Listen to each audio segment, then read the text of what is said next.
मैं चक्रवर्ती सम्राट अशोक बोल रहा हूँ। मेरा जन्म 304 ईसा पूर्व में पाटलिपुत्र में हुआ था। मेरे पिता का नाम सम्राट बिंदुसार और माता का नाम रानी धर्मा था। अशोक को देवानाम प्रिय एवं प्रियदर्शी आदि नामों से भी जाना जाता है। सम्राट अशोक प्रेम, सहिष्णुता, सत्य, अहिंसा एवं शाकाहारी जीवन प्रणाली के सच्चे समर्थक थे। इसलिए उनका नाम इतिहास में महान परोपकारी सम्राट के रूप में उल्लेख मिलता है। अशोक के कई भाई थे। बचपन से ही उनमें कड़ी प्रतिस्पर्धा रहती थी। अशोक का ज्येष्ठ भाई सुशीम तक्षशिला का प्रांतपाल था। तक्षशिला में भारतीय यूनानी मूल के बहुत लोग रहते थे। इससे वह क्षेत्र विद्रोह के लिए उपयुक्त था। सुशीम के अकुशल प्रशासन के कारण उस क्षेत्र में विद्रोह पनप उठा। राजा बिंदुसार ने सुशीम के कहने पर राजकुमार अशोक को विद्रोह के दमन के लिए वहां भेजा। अशोक के आने की खबर सुनकर ही विद्रोहियों ने उपद्रव खत्म कर दिया और विद्रोह बिना किसी युद्ध के खत्म हो गया। हालांकि यहाँ पर विद्रोह एक बार फिर अशोक के शासनकाल में हुआ था, पर इस बार उसे बलपूर्वक कुचल दिया गया। अशोक की इस प्रसिद्धि से उसके भाई सुशीम को सिंहासन न मिलने का संकट बढ़ गया।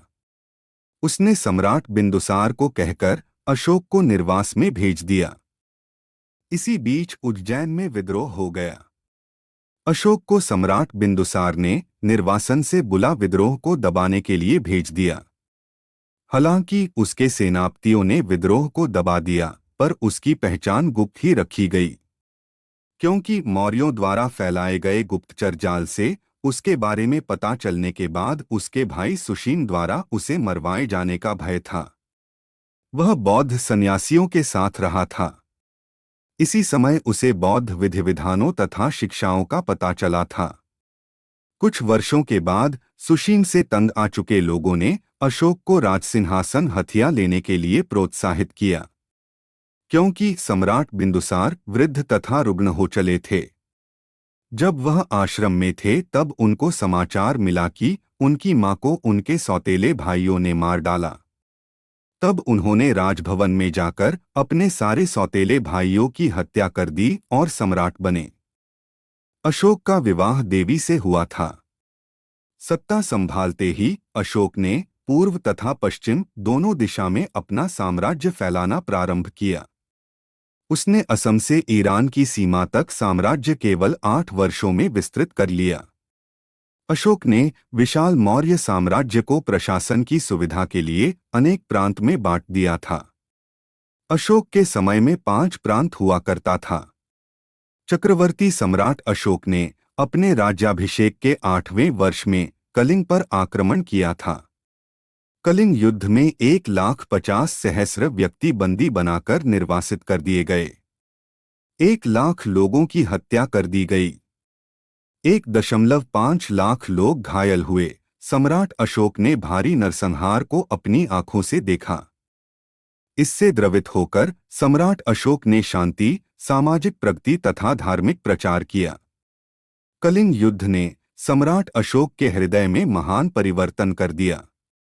उनका हृदय मानवता के प्रति दया और करुणा से उद्वेलित हो गया। उन्होंने युद्ध क्रियाओं को सदा के लिए बंद कर देने की प्रतिज्ञा की। यहाँ से आध्यात्मिक और धम्म विजय का युग आरंभ हुआ। उन्होंने महान बौद्ध धर्म को अपना धर्म स्वीकार किया। अशोक को बौद्ध धर्म अपनाने के लिए उसके भतीजे उपगुपत ने मदद की थी। अशोक को अपने शासन के 14वें वर्ष में निगोथ नामक भिक्षु द्वारा बौद्ध धर्म की दीक्षा दी गई थी। तत्पश्चात मोगलीपुत्र निस के प्रभाव से वे पूर्णतः बौद्ध हो गए थे। उन्होंने महान बौद्ध धर्म को अपना धर्म स्वीकार किया। बौद्ध धर्म स्वीकारने के बाद उन्होंने उसे अपने जीवन में उतारने का प्रयास भी किया।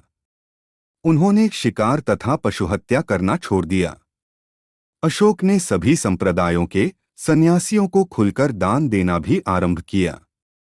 अशोक ने बौद्ध धर्म के प्रचार के लिए अपने पुत्र एवं पुत्री को श्रीलंका, अफगानिस्तान, सीरिया, मिस्र तथा यूनान भी भेजा। अशोक ने लगभग 36 वर्षों तक शासन किया, जिसके बाद लगभग 232 ईसा पूर्व में उसकी मृत्यु हुई। अशोक की मृत्यु के बाद मौर्य राजवंश लगभग 50 वर्षों तक चला।